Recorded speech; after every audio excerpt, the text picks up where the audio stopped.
ये दवाई तो दे दी है। इसकी एक खुराक दे दी है, ये शाम को देती हूँ। सूरज भैया,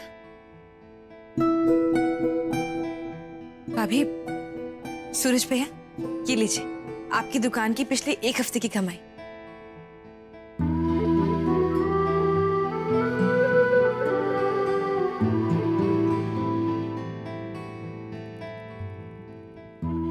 सूरज जी,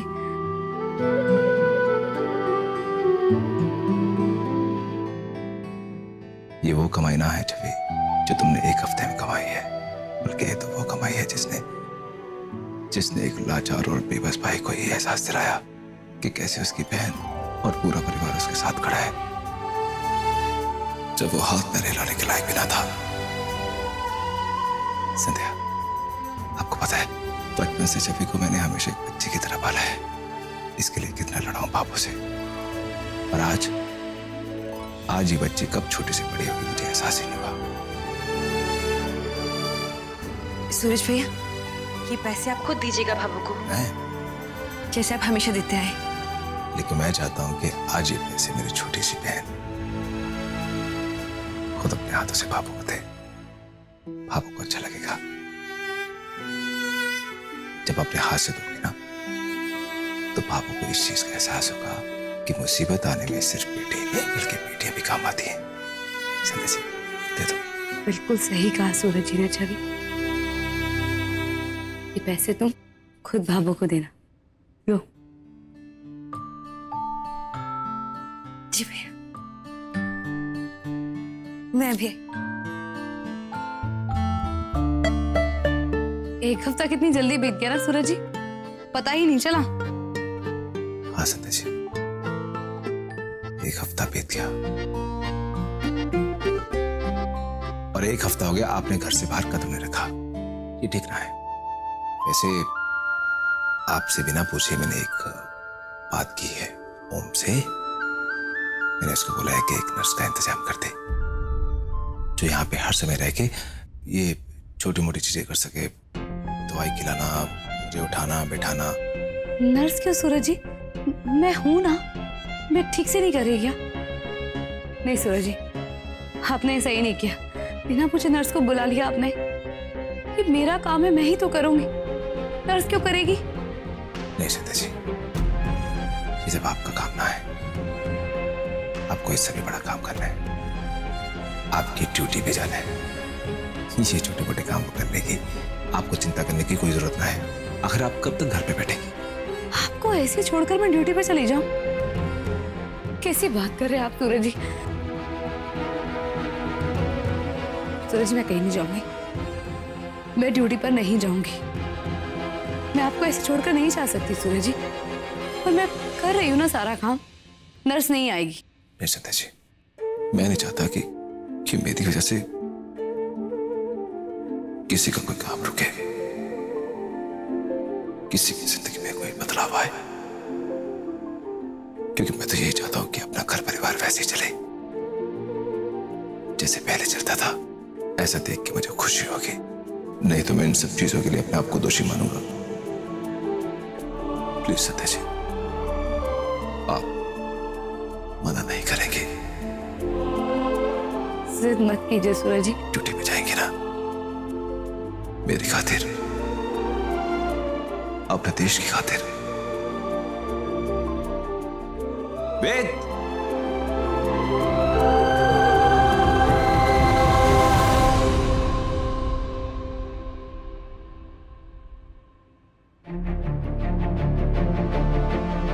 वेद बेटा, आज के बाद ये थारी जिम्मेदारी है कि थारी मामा हर रोज, मतलब आज से सही समय पे अपनी ड्यूटी पे जाएगी, ठीक है?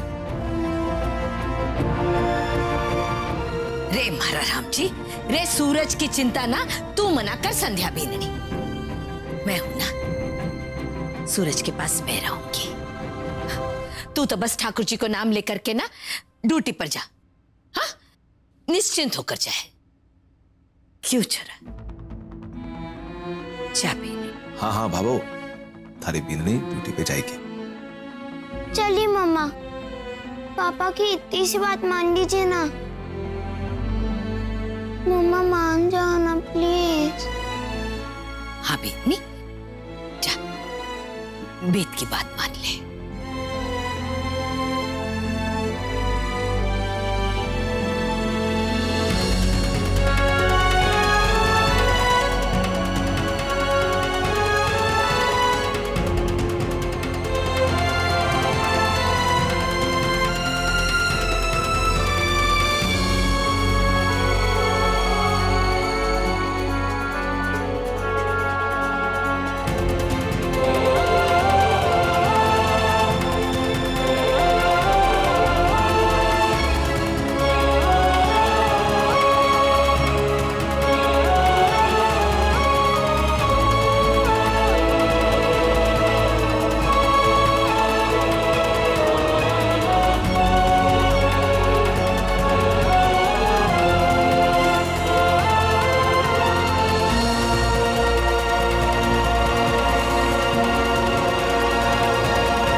Thank you Sandhya ji, best of luck, bye. अपना ध्यान रखिएगा। चलती हूँ बाबू। खुश रहे।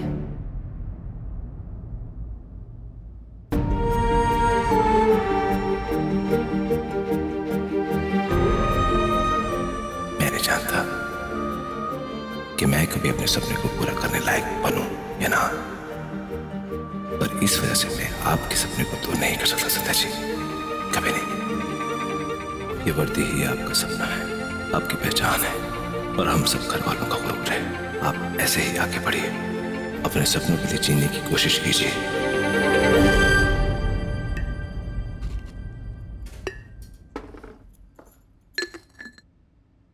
भाभी जान,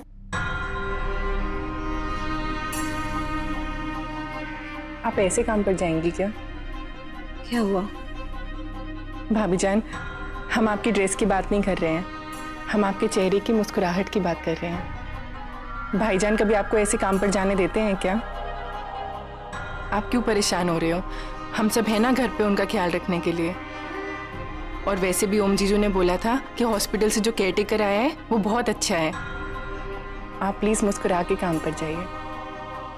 ठीक है आरज़ू, अपने भाईजान का ध्यान रखना, और अगर कोई भी बात हो ना मुझे तुरंत फोन कर देना। जी भाभी जान।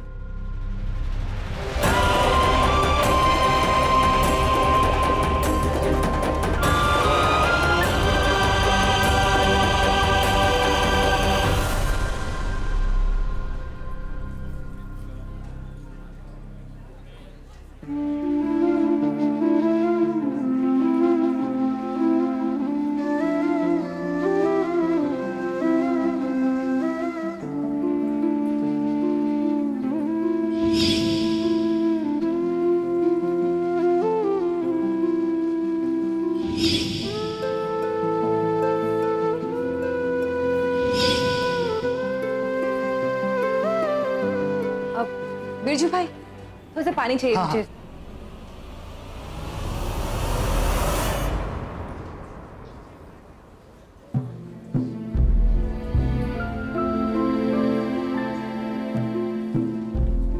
अरे भाभी, आप यहाँ कैसे? कुछ काम था क्या? हाँ, एक बहुत जरूरी काम था। Thank you Javi, thank you. भाभी, सूरज जी की दुकान कितने अच्छे से संभाल ली तुमने, कितनी मेहनत कर रही हो। Thank you. ऐसा क्यों बोल रही हैं आप भाभी? सूरज भैया ने इतने सालों से सिर्फ इस दुकान को ही नहीं बल्कि हम सबको संभाला है, हमारा ख्याल रखा है, हमारा ध्यान रखा है, और हमने तो इसके बदले उनको थैंक यू भी नहीं बोला, क्योंकि हमको ये लगता था कि उनका फर्ज है। तो बस सूरज भैया के इसी लाड प्यार के कर्ज को चुकाने की छोटी सी कोशिश है। जभी ये दुकान सूरज जी का सपना है, जो आज इतनी मुश्किल की घड़ी में ना सिर्फ तुम्हारी वजह से जिंदा है, सिर्फ तुम्हारी वजह से। कितनी बड़ी हो गई हो तुम छवि। मुझे तो समझ ही नहीं आ रहा कि मैं तुम्हारा ये कर्ज कैसे चुका पाऊंगी। कर्ज में डाल दिया तुमने मुझे। सच में भगवान तुम्हारी जैसी बहन सबको दे।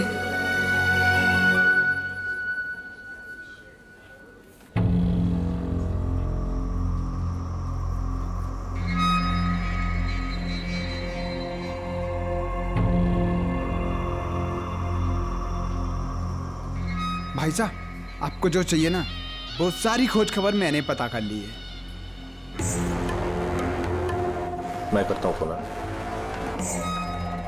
अब आप सोच रहे होंगे कि सूरज की ऐसी हालत है कि वो दुकान तो क्या खुद को भी नहीं संभाल सकता, और आपने इस मौके का फायदा उठा के अपनी इस दुकान, जो कि आपने हनुमान गली के बिल्कुल पास वाली गली में खोली है, क्या इससे आप सूरज राठी की ग्राहकी तोड़ पाएंगे?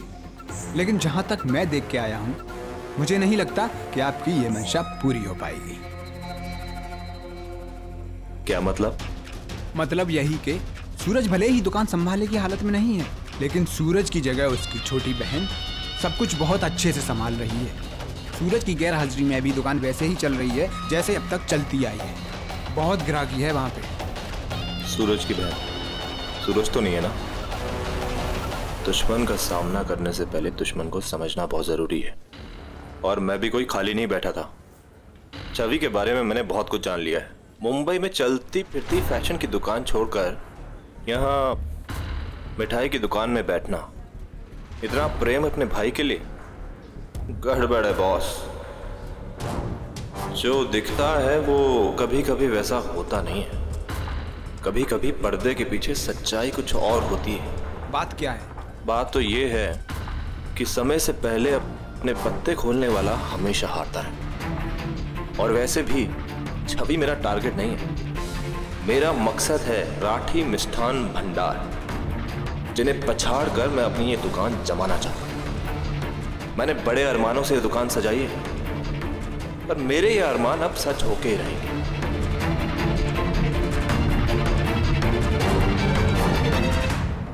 छवि, मुझे इस दुकान के बारे में ज्यादा कुछ तो नहीं पता है, लेकिन बस मैं तुम्हें एक छोटी सी बात यही कहूंगी कि इस दुकान को ना कभी व्यापार की तरह मत चलाना।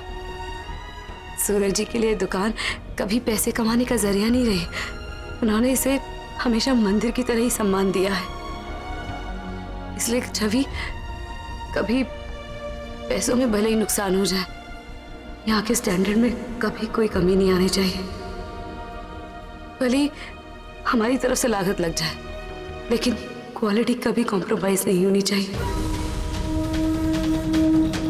आप बिल्कुल बेफिक्र रहिए। सूरज भैया के साथ में मैं कभी कोई आँच नहीं आने दूंगी, और ये वादा है मेरा आपसे। मुझे तुम पर पूरा विश्वास है। ये तो बस ऐसे ही बोल दिया।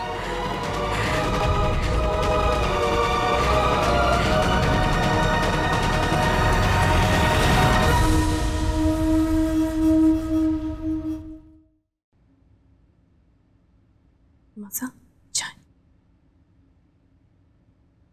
बिंदड़ी, सूरज के वास्ते गोंद के लड्डू बनाए थे, भिजवा दिए ना?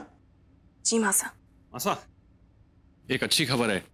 हमने वो ऋतु के रिश्ते की बात चलाई थी ना, वो लड़के वाले आज आने वाले हैं ऋतु को देखने, और उनकी बातों से लग रहा है कि उन्हें ऋतु पसंद है।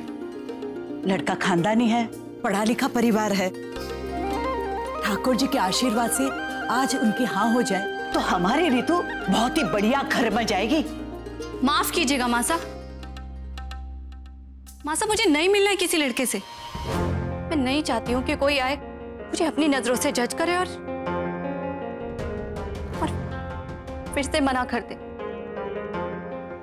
मैं थक चुकी हूँ ना सुन सुनकर। ऋतु, तुम परेशान मत हो। चूड़ी तो ऊपर से बनकर आती है, और यहाँ निभाना तो बस एक रस्म जैसा होता है। देखना, जिस दिन तुम्हें सही लड़का मिलेगा ना, उस दिन ना नहीं होगी। आप रहने दीजिए भाभी। इतनी बार ना सुन सुनकर अब तो मुझे ऐसा लगता है जैसे भगवान ने किसी को मेरे लिए बनाया ही नहीं है। नहीं रितु, रितु ऐसी बात नहीं है, और मुझे लगता है इस बार बात बन जाएगी। एक मौका दे दे। और मैं आपकी बात से सहमत नहीं हूं ओम भाई, मगर आपका मान रखने के लिए एक बार उससे मिल लूं। मगर इस बार अगर ना हो गई ना तो आप सब लोग मुझसे कोई उम्मीद मत रखिएगा, ये आखिरी लड़का होगा। रितु की बात गलत को नहीं, समाज रिश्तेदार सब जाने हैं। रितु को देखने इतने सारे लड़के आए और ना बोल दिया। सामने तो कोई ना बोले हैं, पीठ पीछे बातें करे हैं। इस बार ये रिश्ता होना बहुत जरूरी है। नहीं मासा, इस बार ऐसा नहीं होगा।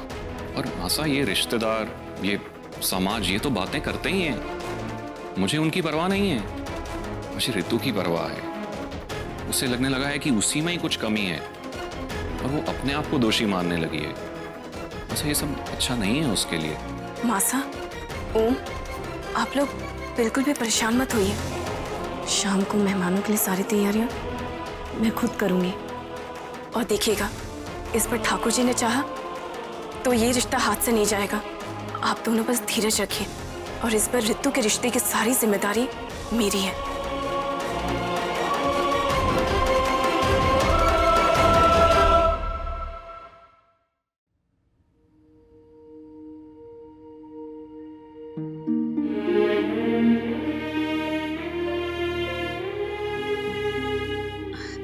वो ये आप क्या लाए हो? जी सरसों का तेल है। मैं हमारे सूरज के मालिश के वास्ते लेकर आई हूँ। माँ जी, अब समय बदल चुका है। ये पुराने तरीके अब असर नहीं करते। सब कुछ मेडिकल के हिसाब से होता है। पुराने तो माँ बाप भी हो जावे,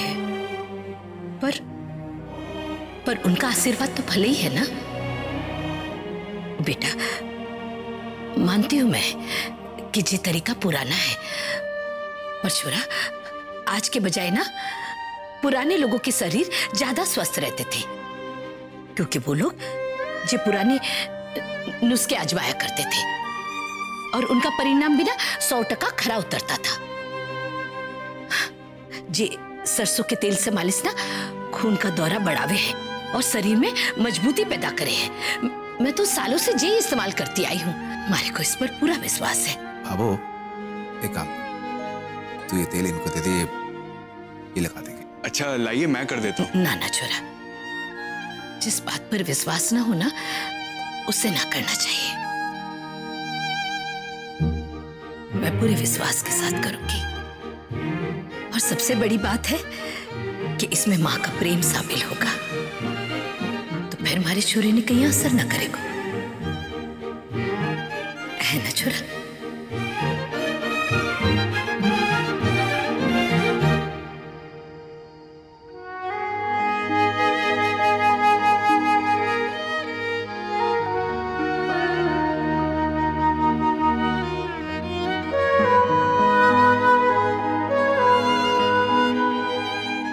क्या कर रही है तू? मुझे अच्छा नहीं लगता तू मेरे पैरों को ऐसे। क्यों छोरा, थारे को घर के नुस्खे पर कोई एतराज है के? ना, वो बात ना है बाबू, पर मुझे अंदर ही अंदर अच्छा सा नहीं लगा तुम्हारे पैरों को ऐसे।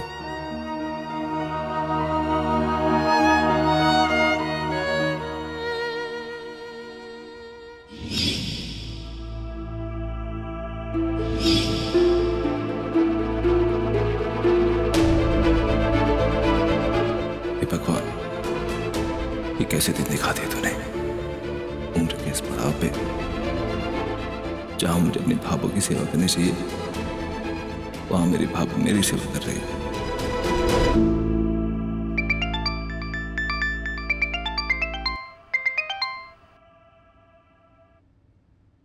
हेलो सूरज जी, आपके लिए ना एक सरप्राइज है। सरप्राइज? अंदाजा लगाइए क्या हो सकता है? अच्छा, आपको जरूर कोई पुरस्कार मिलने वाला होगा, या फिर आपके बड़े अफसर सर ने कुछ आपको कहा होगा, वही ना? क्या सूरज जी, आप भी ना, कोई और बात होती है ना तो एकदम सही सही अंदाजा लगाते हैं, लेकिन यहाँ आके ना तो फेल हो जाते हैं। वैसे एक बात बताऊं, क्या आपके लिए नहीं मेरे लिए भी सरप्राइज की बात है? मैं ऐसा भी कर सकती हूँ सूरज जी। सरप्राइज ये है कि मैंने ना आपके लिए कुछ लिखा है।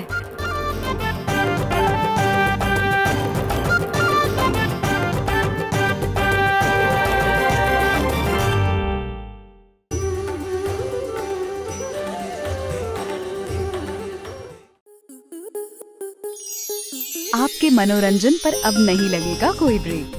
स्टार प्लस के बेहतरीन शोज देखने के लिए लाइक, शेयर और सब्सक्राइब करें स्टार प्लस यूट्यूब पेज को।